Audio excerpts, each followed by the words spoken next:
Global food prices continue to soar, causing hunger and rioting in many parts of the world. But according to a recent report by international NGO Grain, there is another side to the story. The report, Making a Killing from Hunger, says big profits are being made by several food corporations and investors. Devlin Kuyek, a lead author of the report, finds that the problem is more than a food shortage or a price blip. He says the food system is experiencing a structural meltdown. The food crisis is essentially a structural problem. It goes much deeper than this kind of perfect storm scenario that a lot of people have been painting. It has to do with 3 decades or more of structural adjustment programs, trade liberalization policies that have forced many countries to dramatically alter their food production and to shift to becoming, in many cases, import dependent. So there's been this move to push production into places that they say is more efficient. And the advice given by agencies like the World Bank or the IMF has been to say, let others look after your food production. They can do it more efficiently. You focus on other things. There's the example of Haiti and how it used to be 3 decades ago self-sufficient in rice. It was told to open up its markets by the IMF and its donors. Cheap rice flooded in from the US. It undercut local production. A lot of that declined.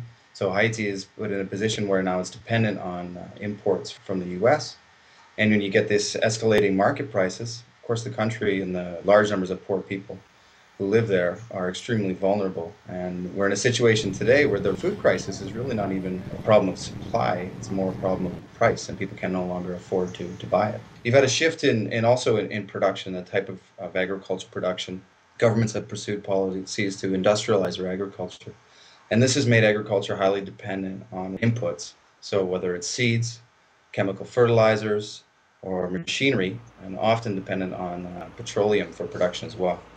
And in the midst of all this, in the global food system that's been created over the last few decades, you have some corporations that sit in the middle of it all and who really have taken a stronger and stronger position in managing the food system. They're the ones who are profiting immensely now from this food crisis. So even though we're in a situation where millions of people can no longer afford to fill their basic food needs, you have corporations making record profits. A company like Cargill, which is one of the world's biggest grain traders. There are only a small number of companies that control the trade in basic cereals. And Cargill is one of these companies, and its profits are higher than they've been in years. Right now, Cargill is making approximately $471,000 an hour in profits. Cargill is also one of the world's largest fertilizer companies. And so in a time like this where countries are desperate to increase their food production, Cargill and other fertilizer companies are taking advantage of this and boosting up the prices that they're charging for their fertilizer. I mean, in some cases, they're doubling, almost tripling the prices that they were asking for last year, which were already high. So Cargill's profits from fertilizer are also topping, to $1 billion from last year alone. And then, of course, you have companies like the seed companies, Monsanto's and Syngenta's and DuPont, who have been taking an increasingly large share of the global seed market through policies of privatization, through the expansion of GM agriculture, genetically modified crops. And they too are raking in enormous profits.